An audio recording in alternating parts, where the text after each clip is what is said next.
안녕하세요. 오늘도 사연살롱을 찾아주셔서 감사합니다. 서울에 사는 40대 여성이에요. 언젠가 마더라는 영화를 보다가 울컥한 적이 있어요. 영화 끝부분이던가요.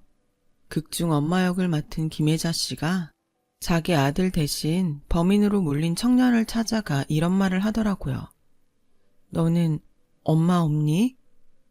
엄마가 있다면 자식이 억울하게 누명을 쓰고 옥살이를 하게 두지는 않을 거란 의미의 대사였어요. 영화상 주인공의 복잡 미묘한 감정을 표현한 대사였죠.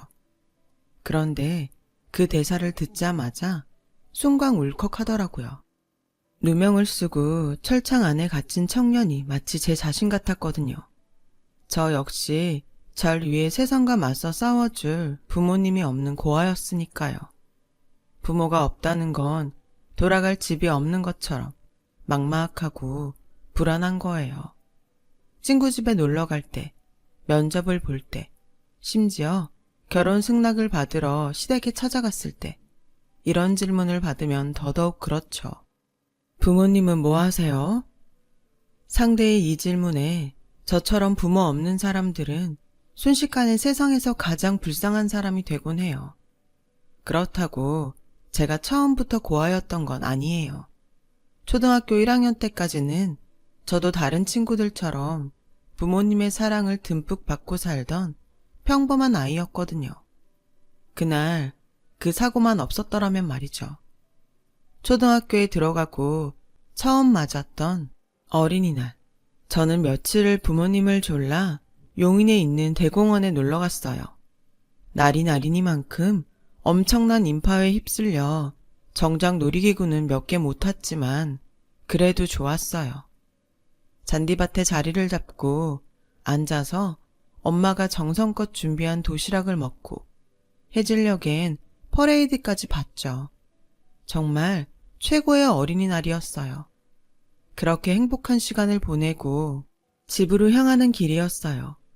저는 뒷자리에 앉아 꾸벅꾸벅 졸고 있었고 운전석과 보조석에 앉은 아빠 엄마는 도란도란 얘기를 나누고 계셨죠. 꿈결 같은 그 소리에 취해 잠들었는데 글쎄 눈을 떠보니 병원이더라고요. 몽둥이로 두드려 맞은 것처럼 온 몸이 엄청 아프고 숨을 쉴 때마다 배에 힘이 빠지고 아팠어요. 꼭 금방이라도 죽을 것만 같았죠. 그런데 그보다 더 무서웠던 건 옆에 엄마 아빠가 없다는 거였어요.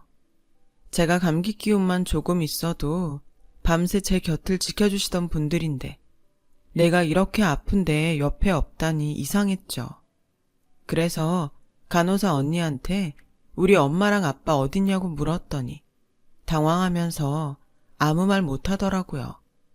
그리곤 경찰 아저씨를 데리고 왔어요. 경찰 아저씨는 힘들게 얘기를 꺼내셨죠.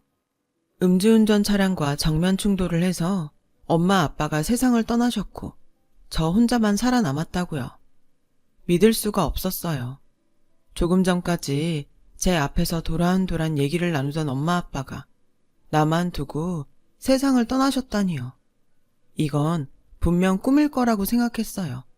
그래서 있는 힘껏 제 팔을 꼬집어 봤는데 아프더라고요. 그제야 꿈이 아니란 걸 알았죠. 하지만 여전히 실감이 나지 않았어요.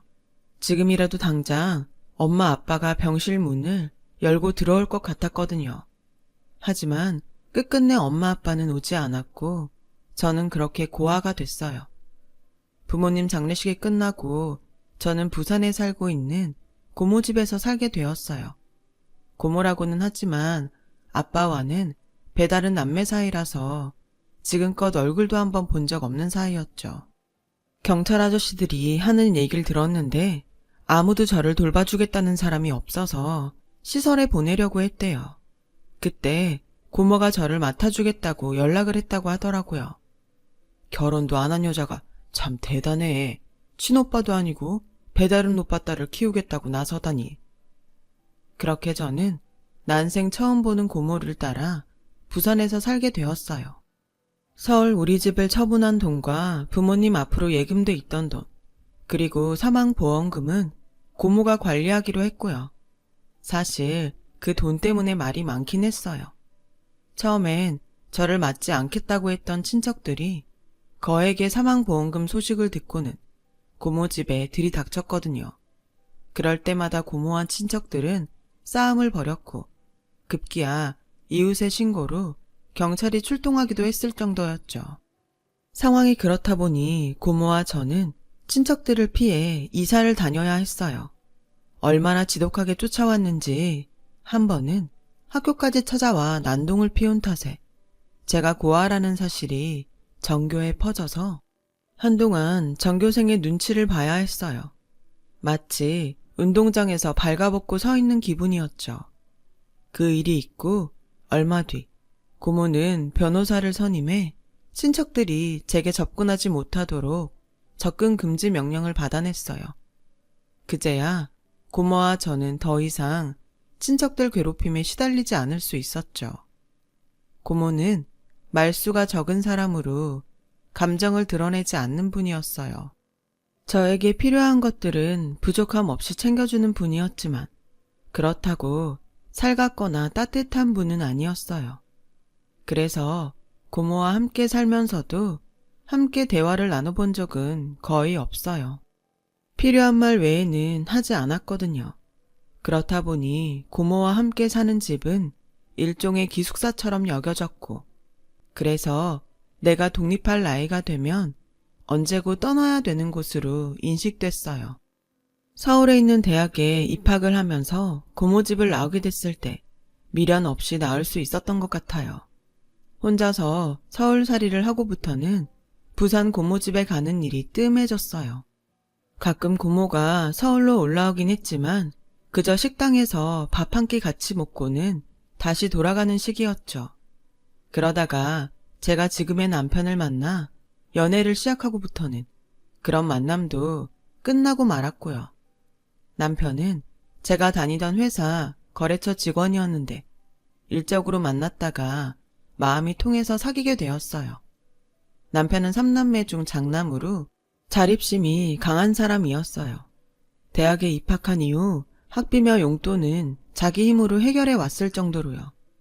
집안 사정이 어려워 보이진 않았지만 밑으로 동생이 둘이나 있어서 그런가 자기라도 부모님께 부담을 드리지 않으려고 애쓰는 것 같았어요. 그래서 결혼 자금을 모을 때까지 결혼을 미룰 수밖에 없었어요.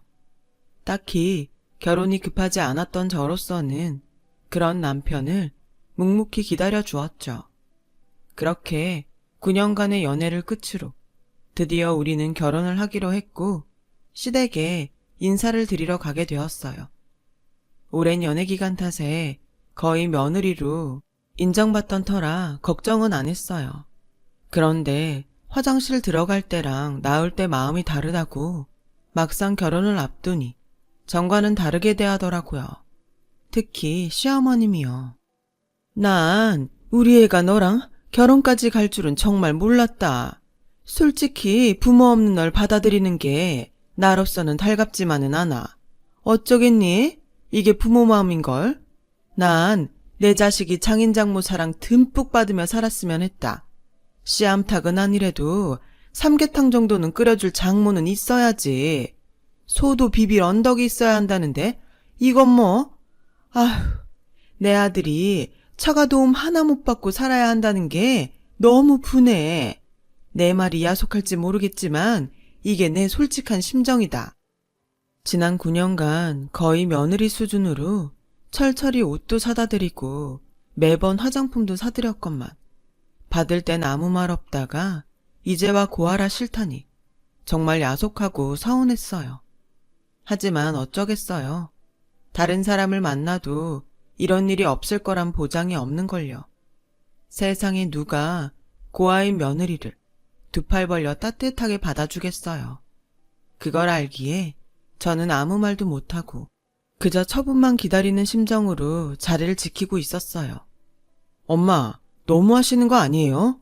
지금껏 윤정이가 엄마한테 얼마나 잘했는데 받을 땐 아무 말 없다가 이제 와 이러시는 이유가 뭐예요?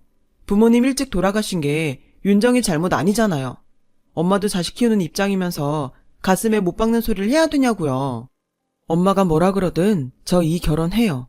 지난 9년 동안 내 뒷바라지에 우리 집 뒷바라지까지 다 해온 윤정이랑 절대 못 헤어진다고요. 그러니까 엄마가 마음 접으세요.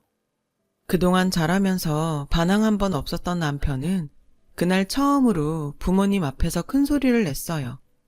이런 남편의 모습에 놀란 시어머님은 더 이상 아무 말도 하지 않았죠. 인사를 드리고 집으로 돌아오는데 남편이 그러더라고요. 앞으로는 우리 식구들 앞에서 주눅들지 마. 내 뒤엔 내가 있으니까. 내가 남편도 되고 내 부모님도 될게. 남편의 그 말에 코끝이 찡했어요. 부모님이 돌아가신 이후 늘 텅 비어있던 가슴 한켠이 따뜻하게 채워지는 기분이었죠. 내가 남편감 하나는 잘 골랐구나 하는 생각도 들었고요. 그날 밤 오랜만에 부산 고모한테 전화를 했어요. 시댁에서 상견례를 하자고 하는데 혹시 그 자리에 와줄 수 있겠냐고요. 고모는 선뜻 그러겠다고 했어요. 결혼도 안 한 고모를 그런 자리에 앉히게 돼서 미안하더라고요. 그렇게 시간은 흘러 상견례를 며칠 앞둔 어느 날이었어요. 부산 고모가 전화를 했더라고요. 윤정아, 미안해서 어쩌니? 내가 몸이 안 좋아서 상견례 자리에 못 나갈 것 같구나. 사돈 어른께는 내가 직접 연락드릴게. 정말 미안하다. 솔직히 가슴속에 찬바람이 쌩하니 부는 기분이었어요. 이게 부모 없는 서름이구나 싶었죠. 그렇다고 화를 낼 수도 없었어요. 고모는 제 부모도 아닌데 부모 노릇 못 해준다고 화를 낼 순 없으니까요. 그래서 알겠다고 몸조리 잘하시라고 하고는 전화를 끊었어요. 결국 상견례 없이 바로 결혼 준비를 하게 되었죠. 남편과 저는 그동안 우리가 모아둔 돈 안에서 집을 구하고 신혼살림과 그 밖에 결혼 준비를 시작했어요. 돈이 그리 넉넉치 않았기 때문에 시간을 들이고 발품을 팔아 하나씩 준비를 해 나갔어요. 제 원룸을 빼서 신혼집을 구하는 데 보태야 해서 결혼 전에 제가 먼저 신혼집에 들어가 살게 되었어요. 혼수 가전은 인터넷으로 주문해서 저렴하게 장만했고요. 그렇게 하나씩 신혼집을 꾸며가던 어느 날 집으로 어머님이 찾아오셨더라고요. 시누이와 함께 말이죠. 넌 이걸 혼수라고 준비한 거니? 가전제품도 그렇고 그릇도 하나같이 싸구려 해. 아유, 이래서 부모 없는 애가 어디가 티가 나도 난다는 거다. 니네 고모란 사람도 그렇다. 부모 대신이면 이럴 때 혼수라도 챙겨줘야 하는 거 아니니? 몸 아프다고 상견례도 못하겠다고 했으면 결혼 준비는 해줘야 하는 거 아니냐고. 이건 뭐 며느리 드리는 게 아니라 고아 하나 떠맞는 꼴이잖아. 내가 자선사업가도 아니고 왜 남의 자식까지 떠안아야 하냐고. 그리고 얘, 니네 부모님 돌아가실 때 보험금 받은 건 다 뭐 했니? 못해도 몇 억은 나왔을 텐데 설마 그걸 다 쓰진 않았을 테고 고모한테 얘기 들은 거 없어? 남은 돈은 받아와야 할 거 아니야. 네 고모가 꿀꺽하면 어쩌려고? 맞아요, 언니. 영화나 드라마 보면 꼭 주변 사람이 그런 돈은 해먹고 그러더라고요. 결혼 전에 찾아가서 달라고 해봐요. 시어머니와 시누이가 찾아온 이유는 그거였어요. 제 부모님 보험금이요. 솔직히 저도 그동안 그 돈에 대해 궁금하긴 했어요. 친척들이 달려들 정도라면 액수가 꽤 됐을 텐데 그동안 저 키우고 학교 보내는데 썼다고 해도 다 쓰진 않았을 것 같았거든요. 하지만 고모가 직접 얘기를 해주면 모를까. 제 입으로 돈 얘기를 꺼내긴 좀 껄끄러웠어요. 사실 지금껏 키워준 대가로 고모가 가져도 뭐라고 할 수 없으니까요. 그래서 고모한테 물어보지 않았어요.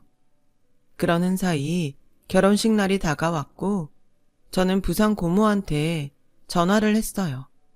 결혼식 전날 저희 집에서 주무시고 같이 식장에 가자고 하려고요. 그런데 윤정아, 내가 아무래도 결혼식에 참석 못할 것 같아. 그날 회사 출장이 잡혀서 말이야. 정말 미안해. 대신 네 계좌로 축의금 좀 붙일게. 신혼여행 가서 쓰렴. 순간 나도 모르게 화가 치밀어 올랐어요. 고모, 정말 너무하시네요. 아무리 저한테 정이 없다지만 상견례도 그렇고 결혼식까지 어쩜 이럴 수가 있어요?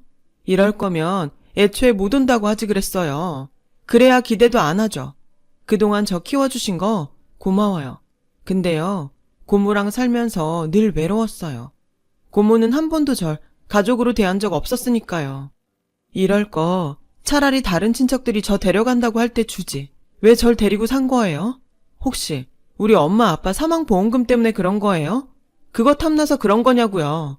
그래서 다 쓰고 나니까 이제 내가 필요 없어져서 이러는 거냐고요.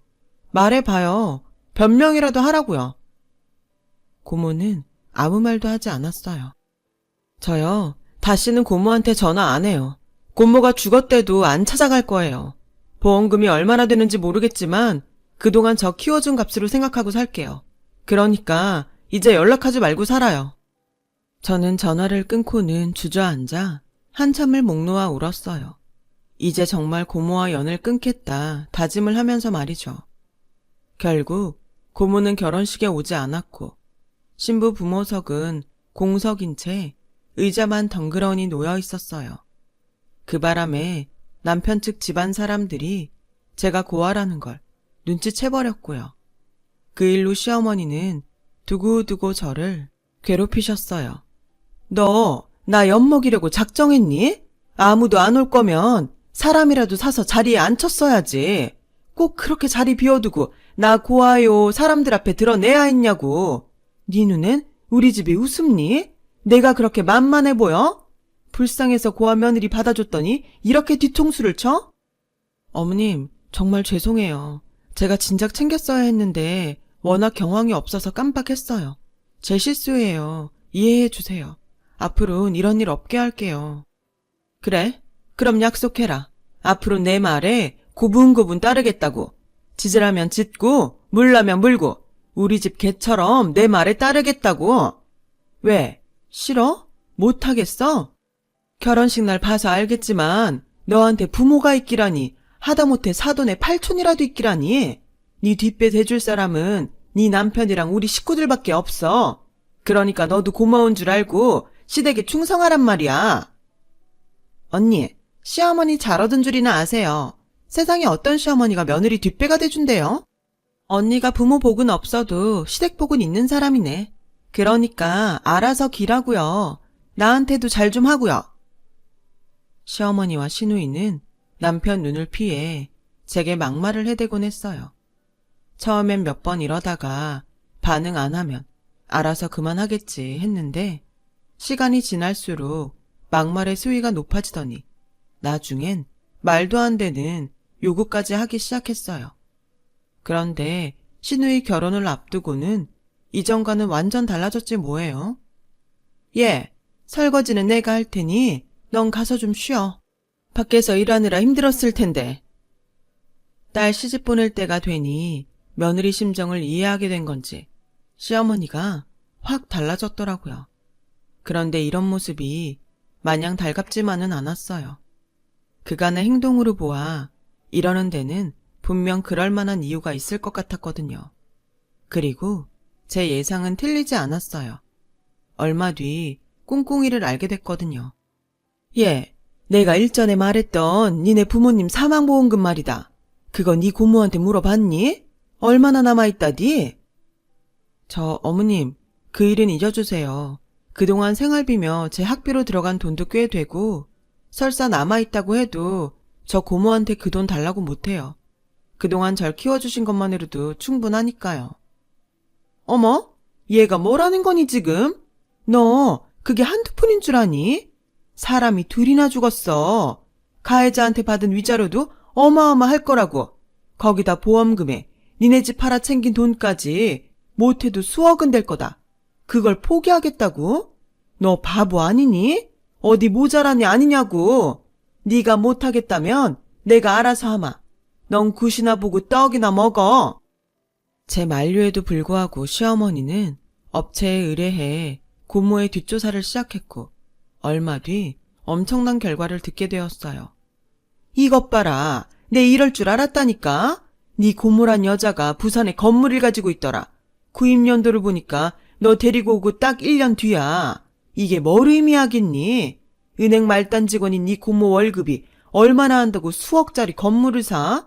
게다가 그게 지금 가격이 올라서 얼마가 됐는지 아니? 무려 50억이 넘는단다. 아우 이 도둑년. 그래놓고 입 싹 닫군? 연락도 안 하고 살아? 안 되겠다. 당장 소송 시작하자. 아니지. 그럼 시간이 걸리니까 당장 네 고모한테 전화해서 건물 팔아달라고 그래. 안 그럼 소송한다고.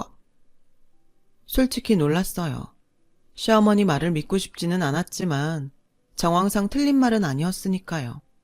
하지만 그렇다고 한들 고모가 저를 키워주고 대학 등록금까지 대준 사실이 변하는 건 아니었고 그 정도면 고모도 할 만큼은 했다 싶었어요. 저 그렇게는 못해요. 설사 고모가 보험금으로 건물을 샀다고 해도 그거 달라고는 못해요. 부모 없는 절 키워준 부모 같은 분이니까요. 사는 동안 고모한테 눈치 보고 산 적 없어요. 그러니까 어머님도 그 일은 그만 잊어주세요. 이게 지금 뭐라는 거야? 야, 지금 널 돌보는 건 나야. 그럼 나도 얼마간의 보상금은 받아야 하는 거 아니니? 네 고모한텐 건물도 주면서 왜 나한텐 10원 한 장 안 내놓니? 막말로 너 결혼할 때 뭐 해왔니? 부모 없는 고아라고 마음 약한 내 아들 꼬셔선 몸뚱이 하나 딸랑 들고 왔잖아. 모르면 모를까? 네 고모 건물주 된 거 아니상 나도 너한테 돈 좀 받아서 내 딸 결혼하는데 혼수랑 예단비에 보태야겠다. 그러니까 당장 가서 돈 받아와. 시어머니는 말도 안 되는 생떼를 쓰며 고모한테 가서 돈을 받아오라고 저를 들들 볶았어요. 참다 못한 저는 결국 이 일을 남편한테 얘기했고 남편이 시댁에 가서 한바탕 난리를 친 뒤에야 시어머니는 더 이상 돈 얘기를 꺼내지 않았어요. 하지만 돈 얘기만 하지 않았을 뿐 괴롭힘은 날이 갈수록 심해졌죠. 네? 아가씨 산후조리를 저보고 하라고요? 그럼 회사는 어쩌고요? 여름 휴가 있잖아. 우리 애 출산일 맞춰서 휴가 잡으면 되지. 어차피 제왕절개 할 거니까 출산일이 달라질 이유도 없고 말이다. 아휴, 딴 집들은 이럴 때 큰며느리가 알아서 시누이 산후조리원비도 턱턱 내준다는데 이건 뭐 50억 건물도 지 고모한테 뺏기고 찍소리도 못하는 앤데 그럴 주변머리라도 있겠어? 그러니 어쩌겠니? 네 몸이라도 써서 네 할 도리를 해야지. 안 그래? 그러니까 네 남편한테 미주알 고주알 떠들지 말고 네가 원해서 하는 걸로 하고 우리 애 산후조리 맡아서 해. 너도 나중에 애 낳을 거 아니니? 미리 예습한다 셈치고. 알았어? 지난번 일 때문에 단단히 속이 꼬인 시어머니는 이번만큼은 당신도 양보를 못하시겠다며 산후조리원비를 내놓든 몸으로 때우든 둘 중 하나를 택하라고 했어요. 말도 안 되는 요구였지만 그렇다고 모른 척할 수도 없었어요. 그렇게 벙어리 냉가슴을 앓고 있던 어느 날 밤이었어요. 자정이 넘었는데 남편 휴대폰으로 전화가 왔더라고요. 남편은 액정에 뜬 이름을 확인하곤 화장실로 들어가 전화를 받았어요. 그리고는 잠시 뒤 굳은 표정으로 나와 제게 그러더라고요. 여보, 나랑 부산에 좀 가야겠다. 자기 고모님이 방금 숨을 거두셨대. 남편의 말에 정신이 번쩍 들었어요. 비록 연락도 끊고 살기로 했었지만 제 유일한 혈육인데다 절 키워준 분이 돌아가셨다는데 왜 안 그렇겠어요. 그런데 좀 이상하더라고요. 전화를 해도 저한테 해야지 왜 남편한테 했냐는 거죠. 자기야, 근데 왜 당신한테 전화를 했대? 자기 번호를 어떻게 알고? 그제야 남편은 그동안 있었던 일을 제게 얘기해 주었어요. 남편은 저랑 사귄 지 얼마 안 됐을 때 당시 제가 살던 옥탑방 앞에서 서성이는 고모랑 우연히 마주쳤고 그날 이후 저 몰래 고모랑 연락을 주고받았더라고요. 고모는 제가 어디 아프진 않은지 돈 때문에 고생하지는 않는지 남편한테 묻곤 했다더군요.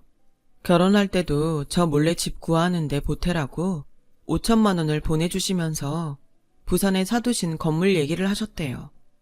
오래전 친척들이 제 부모님 보상금을 뺏으려고 할 때 몰래 사둔 거라고요. 언제고 때가 되면 저한테 돌려줄 생각이니 잘 기억하고 있다가 혹시 당신한테 무슨 일이 생기면 저한테 전해주라고 하셨다나 봐요. 고모님이 비밀로 해달라고 하셔서 그동안 말 못했어. 그리고 말이야, 고모님이 많이 아프셨어. 상견례를 앞두고 쓰러지셨는데 그때 병원에서 복막암 판정을 받으셨다나 봐. 상태가 너무 안 좋아서 바로 수술에 들어가느라 상견례도 못 오셨던 거고, 어떻게 해서든 결혼식은 참석하시려고 재활도 열심히 하셨는데 전이가 너무 빨라서 그러지 못하셨어. 당신이 알면 좋은 일 앞두고 힘들어할까 봐 무슨 일이 있어도 절대로 비밀로 해달라고 하셔서 말 안 했던 건데, 이렇게 갑자기 떠나실 줄 알았다면 진작 당신한테 이야기할 걸 그랬어, 여보. 미안해. 남편의 얘기를 듣고 한참을 아무 말도 할 수 없었어요. 고모한테 버림을 받았다는 생각에 그동안 고모를 원망하고 미워했던 제가 너무 한심했어요. 그리고 오랜 시간 제 주위를 맴돌며 저를 지켜주었던 고모를 알아보지 못한 제 무심함에 화가 났어요.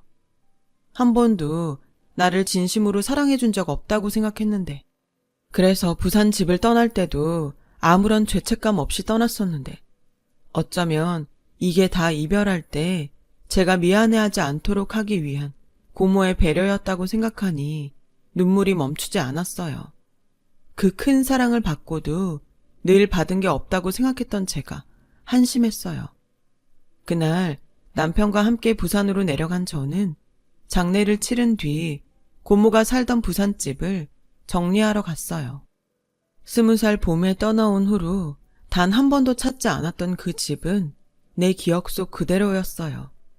제가 쓰던 방은 나올 때 그대로 잘 정돈되어 있었죠.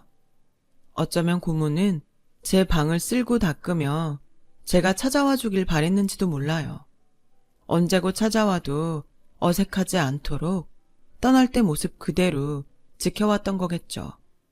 생각이 거기까지 이르자 가슴 속에서 뜨거운 무언가가 솟아올랐어요. 그리곤 하염없이 눈물이 흘러내렸죠. 그날 저는 부산 우리 집에서 고모에 대한 미안함과 그리움을 눈물에 담아 흘려보냈답니다. 장례식을 마치고 집에 돌아와 보니 시어머니가 와 계시더라고요. 아가, 정말 축하한다. 하늘이 그래도 무심하진 않구나. 널 위해 네 고모도 데려가지고. 그래, 그 건물 문서는 잘 챙겨왔니? 상속세는 얼마나 나온다디? 시어머니는 제 얼굴을 보자마자 건물 얘기부터 꺼냈어요. 그 사악한 눈빛을 반짝이면서요. 사람이라면 그러는 게 아니죠. 사람이 죽었는데 축하한다고요? 그분 저 키워주신 분이에요. 빈말이라도 고인의 명복을 빈다는 말 정도는 하셨어야죠. 어떻게 축하한다는 말을 하세요? 어머님이 그러고도 사람이에요? 왜요? 그 건물 팔아서 어머님 딸 산후조리원비 내란 말 하려고 오셨어요? 아니면 고아 며느리 받아준 대가로 한몫 단단히 챙기려고 건물 팔아달란 말 하러 오셨어요? 도대체 왜 자꾸 와서 제 속을 뒤집으세요?